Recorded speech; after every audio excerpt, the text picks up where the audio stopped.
So now we're going to be talking about actually writing the equation of the perpendicular bisector. And so really this is going to follow a lot of the same steps that we did in the previous lesson. But now I just have to add in one extra step of finding the midpoint. So to write the equation of the perpendicular bisector of a segment given its endpoints, we're going to first find the midpoint. Second, we're going to find the slope of the segment. Here we can use our slope formula, or you can use the stacking method. Either way works.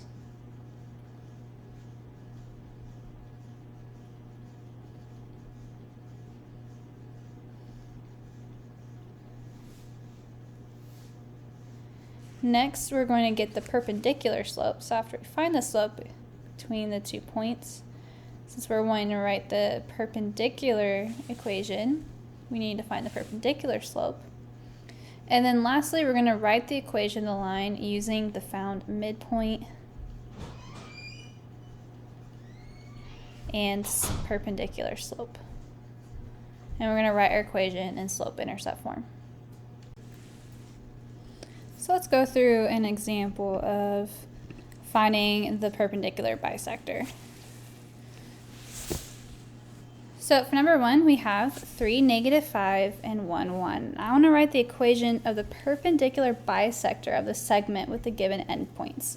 So if we were to graph this, we would have this segment, and these are going to be the 2 endpoints with a line through it. And so we want to find the perpendicular bisector of that. So let's go ahead and first find that midpoint. And so I have these endpoints, so I'll just find the midpoint. Again, remember, we're just going to be adding my x's. So I have 3 plus 1 over 2. And then for my y coordinate, I'm going to be adding my y's and dividing it by 2. So I have -5 plus 1 over 2. Well, 3 plus 1, I get 4 over 2. -5 plus 1, I also get 4 over 2. So that means that my midpoint for this one, actually -5 plus 1 will be -4 over 2. So 4 divided by 2, I get 2. And then -4 divided by 2, I get -2. So it's going to be my first step. I found my midpoint. My second step is I need to find the slope between these 2 points. So you can either use the slope formula or the stacking method. For this first one, I will go ahead and show it using the slope formula. So remember slope formula, that's just going to be y2 minus y1 over x2 minus x1. So if I label these,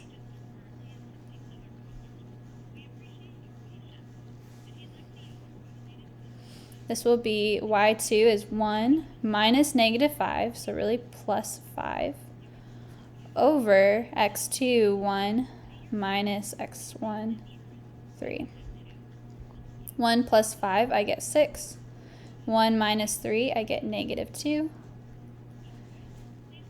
And so that's going to simplify out to being -3.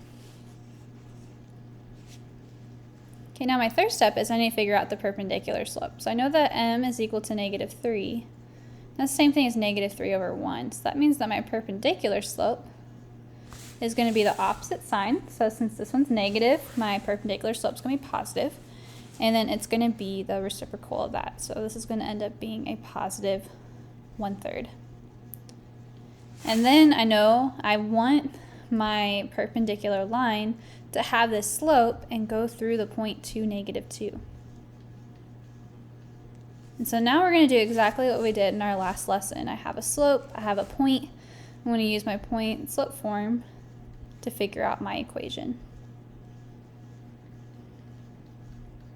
So I have y minus y1, so y minus -2, which is really plus 2, is equal to m, which is 1/3, times x minus x1, which is 2.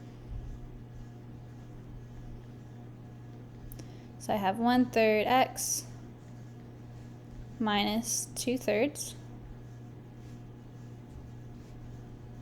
And then when I subtract 2 on both sides, get that y is equal to 1/3 x